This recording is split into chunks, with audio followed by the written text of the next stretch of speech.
They told you the problem is that you don't know what you want. That's not the problem. The problem is you do know, and you've been running from it your entire adult life. Close your eyes for a second. Think about the last time you sat in a meeting, stared at your screen, drove home from work, and felt nothing. Not stressed, not happy, just nothing. A flatness that you've learned to call fine. That flatness isn't peace. That's not who you are. That's what happens to a person after years of becoming someone they were never supposed to be. There's a version of you that existed before the world got to you, before the career advice, before the salary expectations, before you learned to be realistic. That version had something, a pull towards something specific, a quiet obsession. Nobody else understood. You didn't choose it, it chose you. And somewhere between 17 and your late 20s, you buried it alive. But this isn't about passion. Passion is a word people use when they want you to feel inspired without changing anything. What I'm about to show you is something darker, a psychological mechanism that has been quietly dismantling your potential since childhood. And the most terrifying part, the people who triggered it meant well. Picture this, you're 11 years old, you're obsessed with something, drawing, building things, writing stories, taking apart electronics. Nobody asked you to, nobody rewarded you for it. You just kept coming back, well, because something in you needed to. Then the corrections started. Be practical. That's not a real career. You need stability. We just want what's best for you. Each statement, on its own, nothing. But repeated across years of bummites, across the most neurologically impressionable period of your development, they triggered something the neuroscience community calls synaptic pruning on demand. Your brain literally began discarding the neural pathways associated with your authentic interests because they stopped being activated, because every time that part of you reached towards something real, the environment pulled it back. You didn't lose your calling. Your brain was conditioned to stop accessing it. And here's where it gets darker. The people who did this weren't operating out of malice. They were operating out of their own fear, transmitted across generations, through a psychological mechanism called projected risk aversion. One generation's unresolved anxiety about survival repackaged as advice. For the next, they called it love. Technically, it was, but functionally, it was a cage built by people who never escaped their own.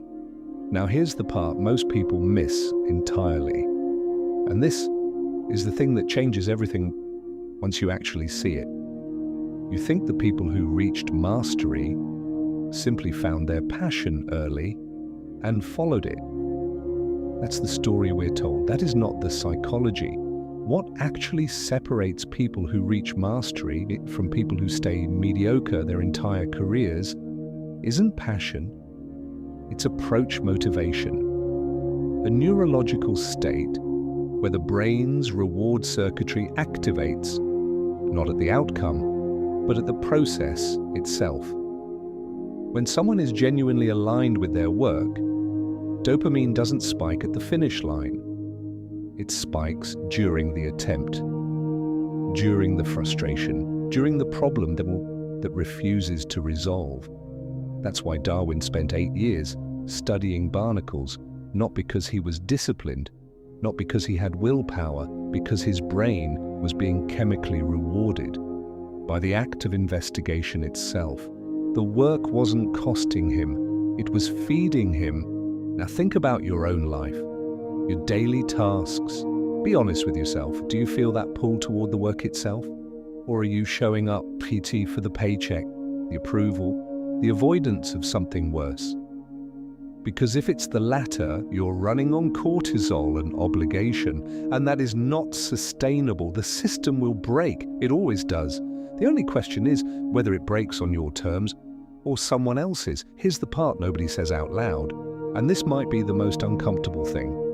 In this entire video, success in the wrong direction is more dangerous than failure. Read that again. Most people fear failure. They should fear the wrong success, because failure has an immediate feedback loop. You feel it, you reassess, you adjust. But succeeding at something that isn't you, that gives you a salary, a title, a LinkedIn profile people admire. It gives you evidence that this is who you are. And then you build a life on top of that evidence, a mortgage, a relationship, an identity. And by the time you realize none of it fits, dismantling it feels like self-destruction.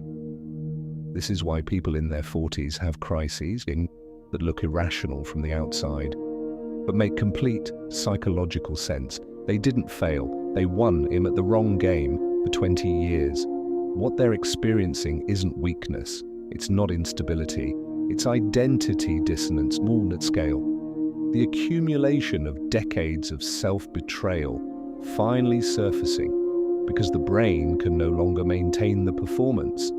The mask gets heavy, and eventually, no matter how long you've been wearing it, it slips. So what do you actually do with this? Not the inspirational version, the real version. You go backward before you go forward, but not to find what made you happy. Happiness is too soft a signal. Well, the brain confuses it constantly. What you're looking for, it is what made you obsessive, what pulled you into a state where time stopped existing, what you kept returning to, even when it isolated you, even when nobody understood it, even when there was zero social reward for it. That compulsive return, that irrational, unexplainable pull, that is the data point your adult brain has been systematically overriding. Not because it stopped being true, because the environment trained you on to treat it as a liability. The goal isn't to follow your passion. The goal is to reverse engineer your most psychologically authentic self, and then find the most precise bridge between that self and your current reality. Not a leap, not a fantasy, a calculated reconstruction, built one deliberate move at a time. And here's what that actually looks like in real people. The ones who eventually reach something real, they don't look fearless, they look like they're carrying something heavy and moving anyway. The fear doesn't disappear, but the pull becomes stronger than the fear. And that shift, that precise neurological moment, when the cost of staying still finally exceeds the cost of moving, that is the only moment real change has ever happened in any human being who actually changed. But if you've never felt that pull toward anything, if everything in your life feels equally flat, equally fine, equally tolerable, understand this clearly, Nana. That is not a personality trait. That is not who you are. That is what identity erosion looks like when it's complete. When the excavation work has to go so deep that you've forgotten there was ever anything to find. Which means the question isn't, what is my purpose? The question is, how many layers of other people's fear have you built your identity on top of? And are you willing to find out what's underneath? Because it's still there. It has always been there. The burial was thorough, but it was never permanent.